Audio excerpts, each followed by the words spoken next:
అసెంబ్లీలో పార్టీ ఫిరాయింపు ఎమ్మెల్యేల కేసు విచారణ జరుగుతోంది. ప్రస్తుతం భద్రాచలం ఎమ్మెల్యే తెల్లం వెంకట్రావు విచారణ జరుగుతుంది. ఇదే అంశానికి మా ప్రతినిధి ప్రదీప్ లైవ్ ద్వారా అందజేస్తారు. ప్రదీప్, పార్టీ ఫిరాయింపు ఎమ్మెల్యేల కేసు విచారణ జరుగుతున్నట్టుగా తెలుస్తుంది. రిజల్ట్ ఎలా ఉండే అవకాశం ఉంది? పూర్తి అప్డేట్స్ ఏంటి? పార్టీ ఫిరాయింపు ఎమ్మెల్యేల విచారణ రెండో రోజు కొనసాగుతూ ఉంది. ఈ రోజు భద్రాచలం ఎమ్మెల్యే తెల్లం వెంకట్రావు విచారణ 11 గంటలకు స్పీకర్ కార్యాలయంలో ప్రారంభమైంది. తెల్లం వెంకట్రావుకు కుత్బుల్లాపూర్ ఎమ్మెల్యే కేపీ వివేకానంద గౌడ పిటిషనర్గా ఉన్నారు. ఆయన తరపు న్యాయవాదులు క్రాస్ ఎగ్జామినేషన్ వెంకట్రావును చేస్తూ ఉన్నారు. 11 గంటలకు స్టార్ట్ అయినటువంటి క్రాస్ ఎగ్జామినేషన్ దాదాపు 2 గంటలు పట్టేటువంటి అవకాశం ఉంది. ఎందుకంటే నిన్నటి జరిగినటువంటి పరిణామాలు, నిన్న పోచారం శ్రీనివాసరెడ్డి అదేవిధంగా అరకపూడి గాంధీలకు సంబంధించినటువంటి విచారణ జరిగింది. దాదాపు 3 నుంచి 3 గంటల పైన సమయం ఒక్కొక్క ఎమ్మెల్యే క్రాస్ ఎగ్జామినేషన్ పట్టినటువంటి పరిస్థితి. అదే పరిస్థితి ఇప్పుడు కూడా తెల్లం వెంకట్రావుకు సంబంధించినటువంటి కేసు దాదాపు 3 గంటలు పట్టేటువంటి అవకాశం ఉంది. ఇప్పటికే జగిత్యాల ఎమ్మెల్యే సంజయ్ సైతం అసెంబ్లీకి చేరుకొని ఉన్నారు. ఈ తెల్లం వెంకట్రావు కేసు విచారణ తర్వాత జగిత్యాల ఎమ్మెల్యే సంజయ్కి సంబంధించినటువంటి విచారణ జరిగింది. సంజయ్కి జగదీష్ రెడ్డి పిటిషనర్గా ఉన్నారు. ఆయన తరపు న్యాయవాదులు ఆయనను క్రాస్ ఎగ్జామినేషన్ చేయనున్నారు.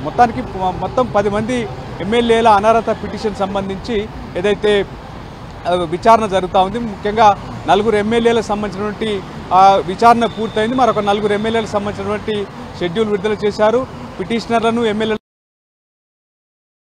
పూర్తయింది. ఇప్పుడు పార్టీ ఫిరాయింపు ఆరోపణలు ఎదుర్కొన్నటువంటి ఎమ్మెల్యేలకు సంబంధించినటువంటి క్రాస్ ఎగ్జామినేషన్ పిటిషనర్ తరపు న్యాయవాదులు అయితే చేస్తూ ఉన్నారు. ఇంకా 2 ఎమ్మెల్యేలకు సంబంధించి స్పీకర్ ఇచ్చినటువంటి నోటీసులకైతే వాళ్ళు రిప్లై అఫిడవిట్ ఏది దాఖలు చేయలేదు.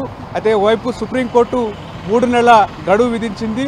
జూలై 31 నుంచి అక్టోబర్ 31 వరకు గడువు విధించింది. విచారణ పూర్తి చేసి ఈ అనర్హత పిటిషన్ సంబంధించి నిర్ణయం తీసుకోవాలని చెప్పి స్పీకర్ కార్యాలయాన్ని సుప్రీంకోర్టు అయితే ఆదేశించింది. అయితే విచారణ ప్రారంభించారు స్పీకర్. చివరి అక్టోబర్ నెలలో విచారణ ప్రారంభించారు. 4 ఎమ్మెల్యేలకు సంబంధించినటువంటి విచారణకు సంబంధించినటువంటి షెడ్యూల్ విడుదల చేసి క్రాస్ ఎగ్జామినేషన్ పూర్తి చేసి ఉన్నారు. ఆ తర్వాత విదేశీ పర్యటనకు వెళ్ళిన తర్వాత తిరిగి మళ్ళీ షెడ్యూల్ విడుదల చేశారు. 4 ఎమ్మెల్యేలకు సంబంధించినటువంటి అటు క్రాస్ ఎగ్జామినేషన్స్ కానీ ప్రత్యక్ష విచారణ కానీ పూర్తయినటువంటి పరిస్థితి. ఈ 4 ఎమ్మెల్యేలకు సంబంధించినటువంటి ఇష్యూను టేకప్ చేస్తూ మరొక 8 వారాల గడువు ఇవ్వండి విచారణకు అని చెప్పి స్పీకర్ కార్యాలయం సుప్రీంకోర్టును కోరింది. మరోవైపు అక్టోబర్ 31న నిర్ణయం తీసుకోవాలని సుప్రీంకోర్టు ఆదేశించినప్పటికీ జాప్యం చేస్తున్నారని చెప్పి స్పీకర్పై కోర్టు ధిక్కరణ కేసు బీఆర్ఎస్ సుప్రీంకోర్టులో వేసింది. ఈ కేసులకు సంబంధించి సోమవారం విచారణ జరగబోతా ఉంది. ఒకవైపు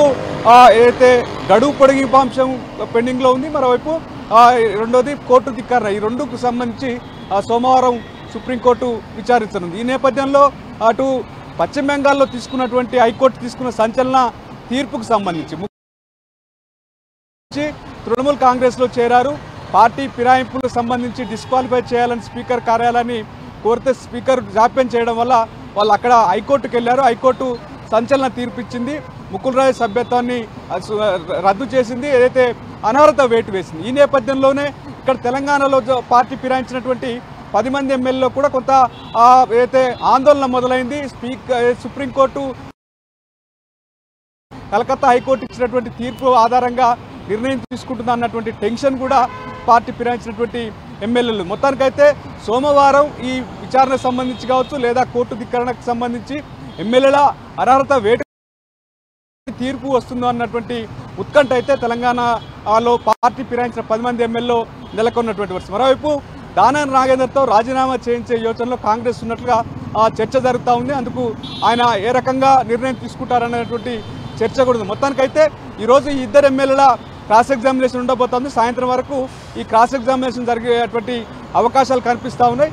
మొత్తానికి ఈ పిటిషనర్ తరపు న్యాయవాదులు ఎవరైతే ఉన్నారో వారిని పార్టీ ఫిరాయించిన సందర్భంగా ఏ సందర్భంలో పార్టీకి సంబంధించినటువంటి యాక్టివిటీలో పాల్గొన్నారు, కాంగ్రెస్లో ఎప్పుడు చేరారు, అందుకు సంబంధించినటువంటి మీడియా కథనాలు కానీ పేపర్ క్లిప్పింగ్స్ కానీ లేదా ఇతర ఎవిడెన్సెస్ ఆధారంగా వారిని అయితే క్రాస్ ఎగ్జామినేషన్ చేస్తూ ఉన్నారు. ఒక్కొక్క ఎమ్మెల్యేకు ఉదయం 11 గంటలకు తెల్లం వెంకట్రావుకు సమయం ఇచ్చారు, 12 గంటలకు జగిత్యాల ఎమ్మెల్యే సంజయ్కి సమయం ఇచ్చారు. కానీ క్రాస్ ఎగ్జామినేషన్ ఎక్కువసేపు జరుగుతుండడం వల్ల సమయం ఆలస్యం అవుతున్నటువంటి పరిస్థితి అయితే ఉంది. సాయంత్రం వరకు 2 ఎమ్మెల్యేల విచారణ అయితే జరిగేటువంటి అవకాశం స్పష్టంగా కనిపిస్తూ ఉంది. Thank you Pradeep.